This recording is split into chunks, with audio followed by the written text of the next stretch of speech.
Bom, pessoal, nesse vídeo de hoje eu quero trazer hoje para vocês um paralelo entre as eleições dos Estados Unidos e também a nossa Bolsa de Valores. Não somente a nossa, tá? Eu quero trazer aí o que aconteceu com as bolsas de valores mundo afora, principalmente nas últimas eleições de 2016. Isso porque, gente, foi uma sugestão de vocês. Como vocês podem ver aqui no comentário, o Jason, enfim, espero que tenha pronunciado de alguma maneira correta, ele e outras pessoas sugeriram que a gente fizesse esse paralelo entre as eleições, como elas podem afetar o nosso mercado e principalmente algumas empresas que estão listadas na Bolsa de Valores. Então, hoje eu quero fazer isso, tenho vários gráficos para compartilhar com vocês, para mostrar o que aconteceu aí nas últimas eleições, até mesmo para a gente estar preparado para essas que a gente está vivendo agora, ok? Então, antes da gente começar, já quero pedir o seu like, já quero pedir para você que não é inscrito ou inscrita se inscrever e clicar no sininho, e também sempre dar uma olhadinha na descrição aqui do vídeo, porque eu sempre deixo links relevantes para vocês, inclusive o da Clear Corretora, que é parceira aqui do canal, e você pode abrir sua conta e negociar com corretagem zero, beleza? Bom, pessoal,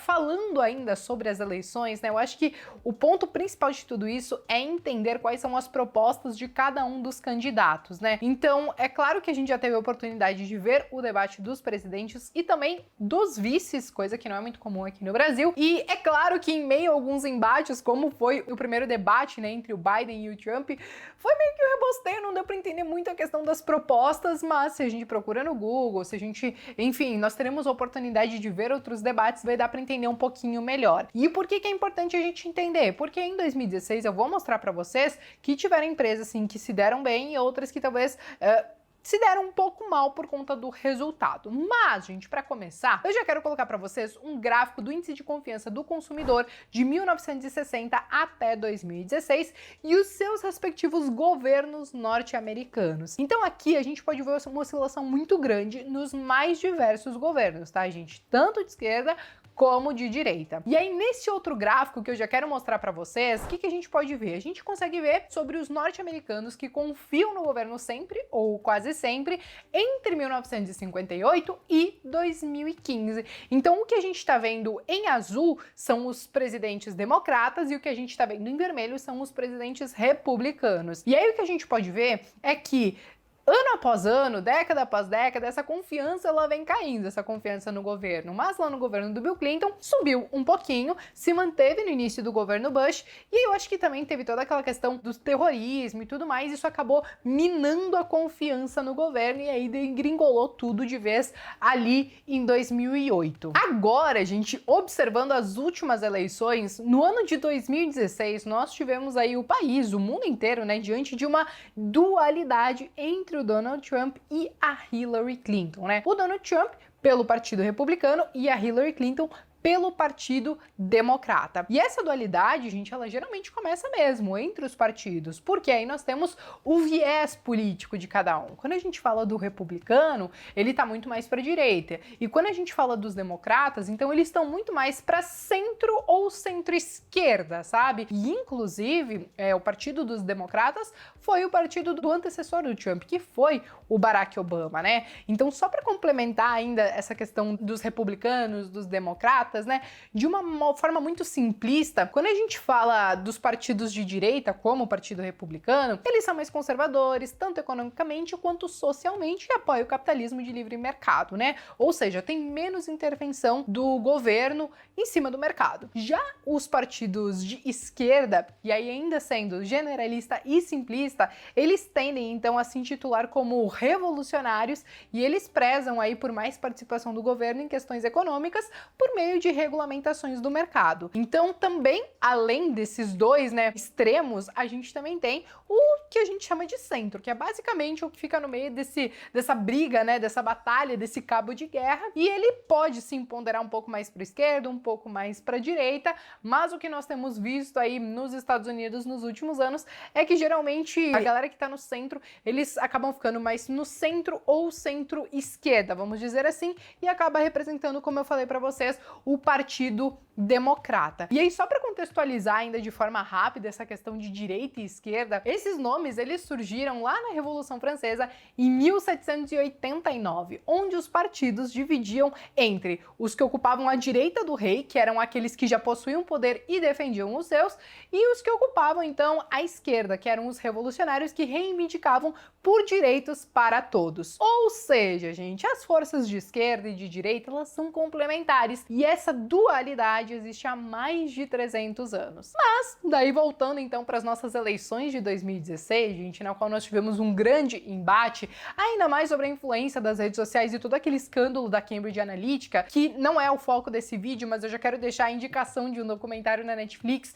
que ele tem o nome de The Great Hack, ou Privacidade Hackeada em português. Enfim, para quem quiser saber um pouquinho mais sobre o que aconteceu, recomendo que assista. Mas, sabendo de tudo isso e com a população defendendo com unhas e dentes, né, cada um dos seus lados, né, do seu viés político, aí acabou acontecendo justamente a polarização. E nós percebemos então esse crescimento dessa polarização principalmente a partir de 2014, e a gente consegue perceber isso, gente, através desse outro gráfico que eu quero compartilhar com vocês. Então nós tínhamos aí até certo tempo tudo muito equilibrado, e com o passar dos anos, com o avançar dos anos, a gente vai vendo que esses extremos, eles estão crescendo cada vez mais. Extrema direita, extrema esquerda, né? Mas beleza, gente. Já situei para vocês o que aconteceu nesses últimos anos de eleições, já situei vocês, né, o que tem acontecido com a política nesses últimos anos, e agora vamos aos gráficos que realmente mais interessam a vocês. Eu quero começar mostrando para vocês o índice S&P, que é o índice que representa aí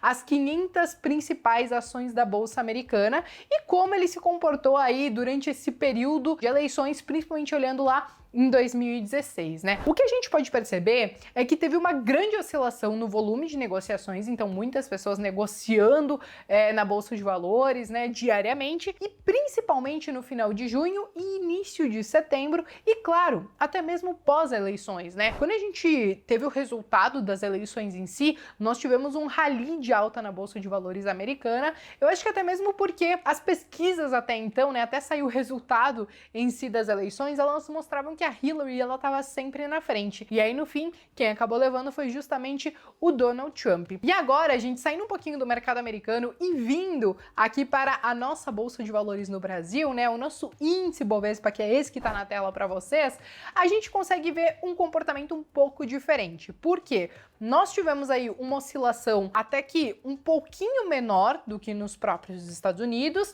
nós tivemos um volume um pouquinho menor, mas ao mesmo tempo, acho que tudo isso porque tinha um grande receio, uma grande preocupação com toda a política protecionista do Trump, né? Então, a gente tinha um certo receio de que alguns acordos comerciais, toda a questão do comércio internacional, conforme as políticas protecionistas do Trump, poderiam prejudicar o Brasil também. Então, a gente teve aí um período de muita incerteza. Eventualmente, tinham sim algumas oscilações um pouquinho maiores, mas como vocês podem ver aqui nos gráficos, nada comparado com a Bolsa dos Estados Unidos, né? Agora, saindo da nossa bolsa e indo para de Londres, gente, ela apresentou uma maior queda durante o período similar ao índice norte-americano, e aí depois, quando saiu os resultados, também teve aquele rallyzinho de alta, né? E aí, saindo da de Londres e já colocando a Bolsa de Tóquio na tela para vocês, a Bolsa de Tóquio, ela foi muito parecida com a nossa do Brasil, né? Então, quando saiu o resultado em si das eleições, teve uma queda aí só no dia seguinte, né,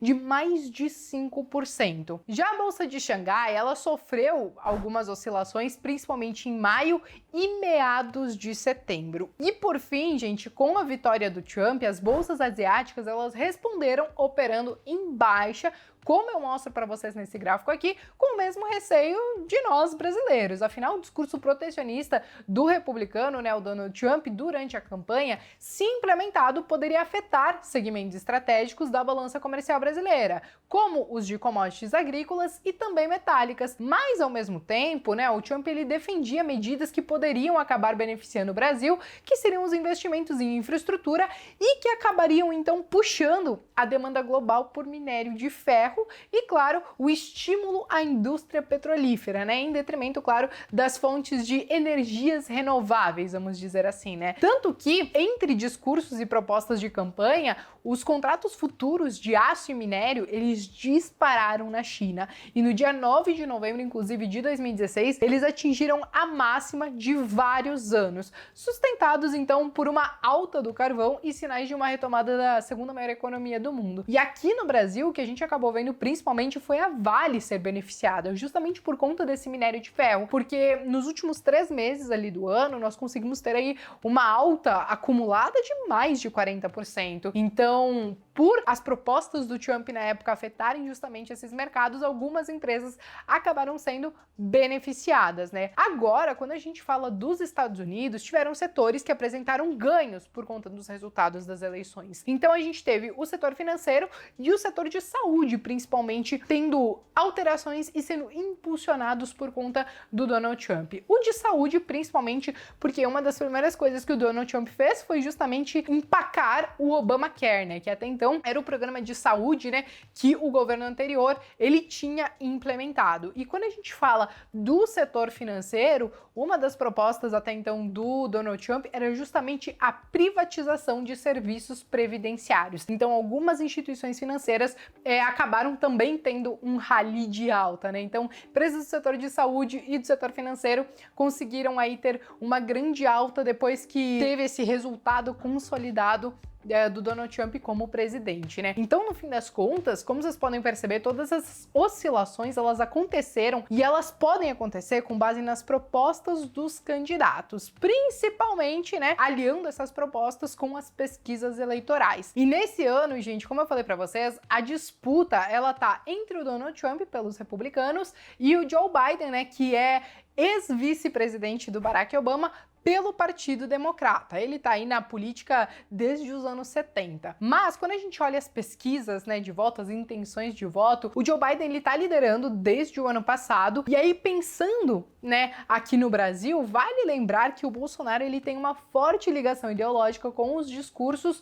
do Trump. Assim, gente, se o Joe Biden ganhar as eleições, a relação presidencial entre os dois países pode mudar consideravelmente. Ainda mais, né, se a gente considerar a relação bilateral entre Brasil e Estados Unidos. É claro que ela existe há uma longa data, portanto não é bem assim para tudo isso acabar de uma hora para outra, mas a gente precisa ficar atento, principalmente aos discursos do Biden, quanto às funções que ele cogitou aplicar, por exemplo, se nós não resolvêssemos o problema da questão da Amazônia, das queimadas. E o próprio Biden também já fez alguns discursos e teve aí algumas falas dizendo que, enfim, as ideias dele não fechavam muito com a do Bolsonaro. Então a gente tem que ficar atento em quanto isso pode afetar o nosso mercado. Então muitas pessoas perguntam, Bea, se o Biden ganhar, como isso pode afetar a nossa bolsa de valores? Olha, num primeiro momento, por conta dessa disparidade de ideias, não me surpreenderia ver a bolsa reagindo negativamente, né? Porque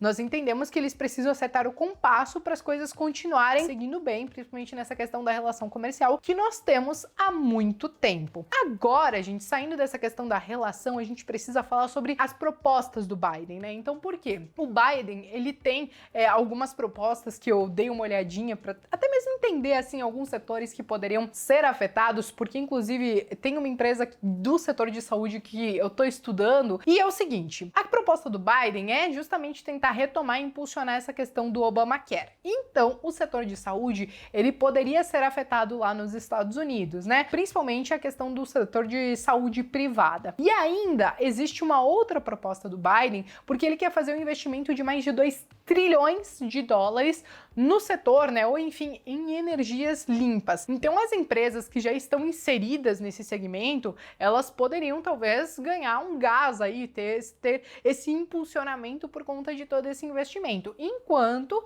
talvez as empresas que estão indo na contramão, elas poderiam ser, enfim, prejudicadas ou enfim, não receber todo esse investimento que o Biden está querendo trazer. Então, gente, analisando todos esses pontos, vale a pena dar uma olhadinha realmente na proposta de campanha de cada um, a gente consegue ter uma ideia, mais ou menos, da relação de Estados Unidos com o Brasil, se o Biden ganhar, por exemplo, porque ele tá na frente, e também por conta dos projetos que ele tá querendo aí colocar em prática. Então, quais os setores poderiam ser afetados? Quanto ao Brasil, acho que eu me preocuparia principalmente e novamente com essa questão das commodities, que eu acho que é o que acaba mais afetando, porque nós exportamos muito, não somente para os Estados Unidos, mas também para a China, o que eu acho que se der algum problema, talvez ali com os Estados Unidos, a gente ainda vai acabar olhando para a China, a gente ainda tem a China, mas eu acho que para quem investe também nos Estados Unidos, para quem olha para as empresas de lá, ficar atento em como essas propostas do Biden, como do setor de saúde e do setor de energia,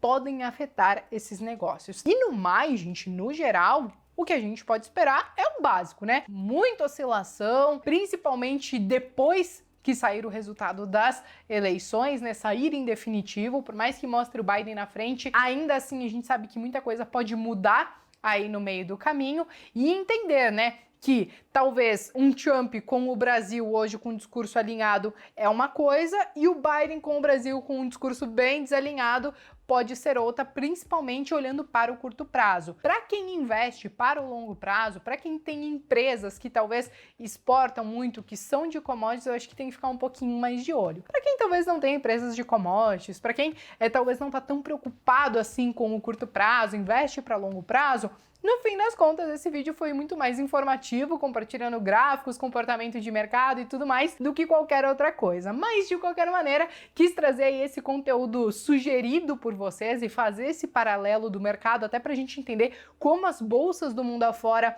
acabam reagindo, né, às eleições americanas e que, no fim das contas, muita oscilação, muito volume de negociação e reações diferentes dependendo das políticas, né, em como elas se cruzam. Mas, de qualquer maneira, a gente agora, finalizando esse vídeo, eu já quero abrir os comentários aí para vocês, darem opinião, qual é o candidato que vocês acham que seria melhor nesse momento para se tornar presidenciável, né, dos Estados Unidos. Então escrevam, compartilhem aqui, façam um debate saudável e eu me despeço aqui de vocês, mas vejo vocês então no próximo vídeo.